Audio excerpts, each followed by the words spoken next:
réforme. Bien, oui, les luttes, oui, dans la rue et dans les urnes. C'est ce que nous proposons au front de gauche. Et c'est ce que disait Victor Hugo déjà. Ceux qui livrent sont ceux qui luttent. Et ces paroles n'ont jamais eu autant de pertinence aujourd'hui, à l'heure de la crise du capitalisme que nous vivons. Ces élections européennes, donc dimanche 7 juin, vont se dérouler dans un contexte de crise économique, financière, sociale, écologique. C'est une crise globale du capitalisme.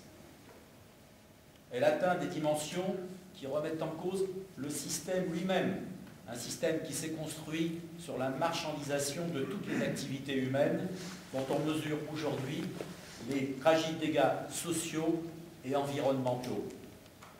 Les fermetures d'entreprises et les plans de licenciement se multiplient. Le chômage explose à un rythme qui conduira 1 million de travailleurs au pôle emploi d'ici à la fin de l'année. C'est 3000 licenciements par jour en France. Pour l'Europe, ce sera entre 8 et 9 millions de chômeurs d'ici la fin de l'année, supplémentaires. Que fait le gouvernement Fillon-Sarkozy? Que font les dirigeants de l'Europe face à cette situation dramatique? Eh bien, ils ont offert des milliards d'euros aux banques et aux spéculateurs et n'ont donné que des miettes pour soutenir l'activité industrielle, aider les travailleurs qui, eux, sont privés d'emploi. Nicolas Sarkozy s'obstine à poursuivre les politiques libérales qui ont conduit à ce désastre. Pourtant, il s'est présenté comme le président du pouvoir d'achat. Or, il a fait le contraire. Il disait vouloir aller chercher la croissance avec les dents. Nous sommes en récession. Il a liquidé les 35 heures. Il a supprimé des postes dans les services publics et il a réduit la protection sociale. Il voulait aussi étendre les prêts hypothécaires et les produits financiers. Or, c'est justement ça qui a provoqué la crise dans laquelle nous sommes. Vous savez, ces fameuses subprimes et autres hedge funds qui a déclenché donc cette crise. Quelle singulière et prophétique vision économique et éclairée de notre chef de l'État. Ces réformes, à l'éducation nationale comme à l'hôpital, sont contestées par le monde de la recherche, comme par les grands médecins qui savent combien ces services publics sont essentiels, combien il manque de personnel, alors qu'il veut supprimer un fonctionnaire sur 2. Comment assurer une politique de qualité de l'enseignement et de santé dans ces conditions?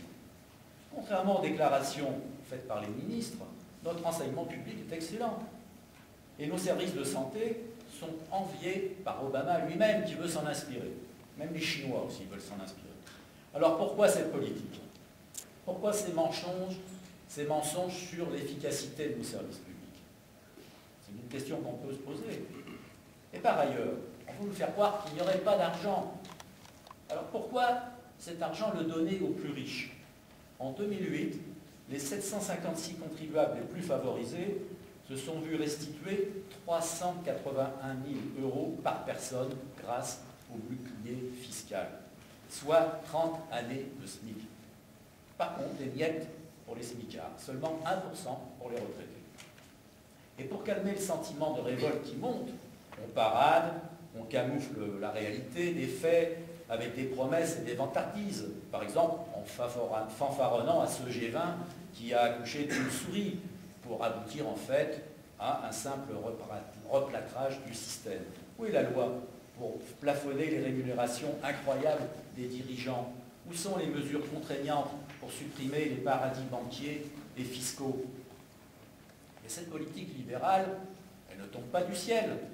Elle a été décidée de traité en traité par le Conseil des chefs de gouvernement, mise en œuvre de directive en directive par la Commission de l'Union européenne, approuvée par la majorité de droite de l'Assemblée européenne, hélas, avec l'aide de la social-démocratie et des Verts, qui, comme le disait Najat tout à l'heure, votent 97% des textes et règlements avec le Parti populaire européen.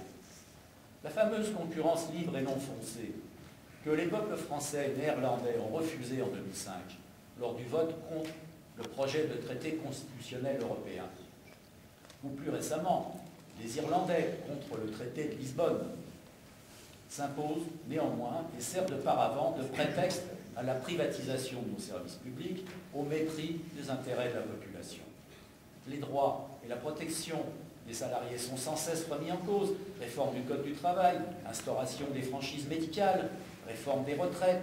Toutes ces mesures sont appliquées avec des modalités différentes, mais dans chaque pays. En France, en ce moment, c'est la loi Bachelot.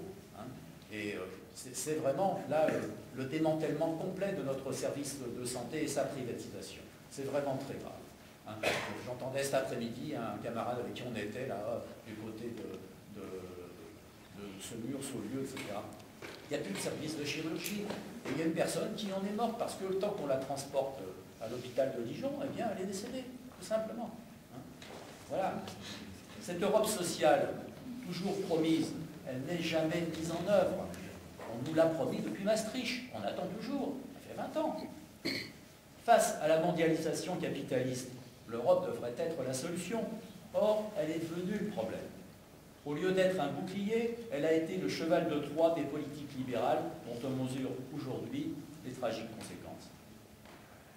Et la droite, malgré ses conséquences, aidée par les sociolibéraux et les Verts, est très enthousiaste pour faire du traité de Lisbonne le fondement de la politique européenne. Or, ce traité de Lisbonne, il est le frère jumeau de feu le traité constitutionnel, refusé donc par le vote démocratique des Français, des Néerlandais, je vous le disais tout à l'heure. Le droit de choisir à nouveau nous a été refusé. Seuls les Irlandais ont pu exprimer leur choix et ont refusé ce frère jumeau.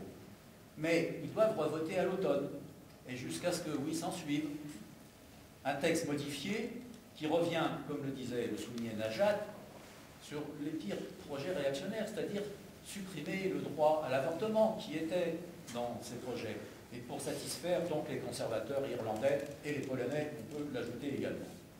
Après, on s'étonne, on entend que ça, on dit le taux d'abstention des électeurs français et européens en général. Mais pourquoi seraient-ils incités à voter alors que l'on bafoue leur vote quand ils s'expriment dans un sens contraire à la volonté des libéraux de droite comme de gauche?